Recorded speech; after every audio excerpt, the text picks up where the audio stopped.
Por volta da década de 1760, a Revolução Industrial transformou o mundo do trabalho e se tornou de extrema relevância para a nossa atual sociedade.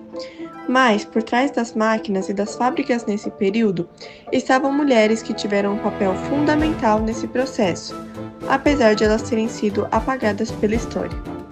Durante a primeira Revolução Industrial, que teve início em 1750, a presença das mulheres nas indústrias têxteis era comum, especialmente em fábricas de algodão e tecelagens, já que possuíam a habilidade de trabalhar com máquinas de costura. Na época, era uma mão de obra barata, sendo pagas cerca de 60% a menos do que os homens. Elas tinham condições de trabalho precárias e incluíam longas jornadas de trabalho, sendo elas entre 12 a 16 horas, com ambientes insalubres e pouca proteção legal, e ainda a exposição a produtos químicos.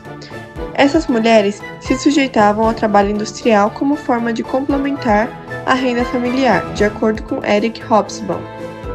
Para Perrault, as operárias eram consideradas como dóceis pelos patrões, fáceis de manipular, acostumadas a obedecer, e por conta disso, infelizmente, os abusos e assédios eram comuns.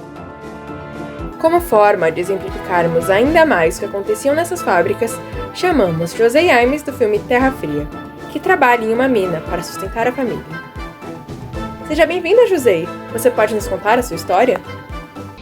Então, eu era casada com meu ex-marido e ele era uma pessoa muito violenta. Só que chegou um dia que eu cansei e me separei. Com isso, eu tive que me mudar para casa dos meus pais junto com meus 2 filhos. E aí, com o tempo, eu fui voltar a trabalhar em um salão de beleza. Só que eu não conseguia suprir as minhas necessidades com o salário que eu ganhava. Como foi trabalhar nas minas da fábrica de ferro Mesabi? Então, era horrível a situação que eu estava. Porque eram assédios, comentários maliciosos, sexuais, comentários nos intervalos, constrangimentos. E isso às vezes vinha até dos próprios chefes. E não adiantava que a gente reclamasse, porque eles falavam assim: se você não está gostando do seu trabalho, então é só pedir demissão, só trocar de emprego. Nossa, mas nenhuma ação foi tomada? Por eu não ser a única mulher que sofria por abuso, eu resolvi fazer uma ação judicial contra a empresa. E nisso eu chamei outras mulheres que sofriam também. Pra gente fazer um tipo de ação coletiva contra o assédio sexual. E apesar de ter sido um pouco difícil de convencê-la, eu consegui e elas acabaram concordando. No fim de tudo, nós mulheres conseguimos ganhar essa ação e a empresa teve que pagar uma indenização às trabalhadoras. Diante das condições precárias que foram apresentadas, muitas mulheres passaram a se organizar no movimento operário, formando sindicatos, participando de greves e manifestações.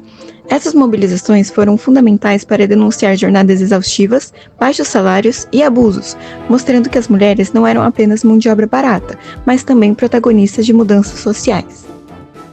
Com o avanço da industrialização, especialmente no século XX, elas conquistaram novos espaços dentro das fábricas e fortaleceram o movimento feminista, ampliando suas reivindicações para além do ambiente de trabalho.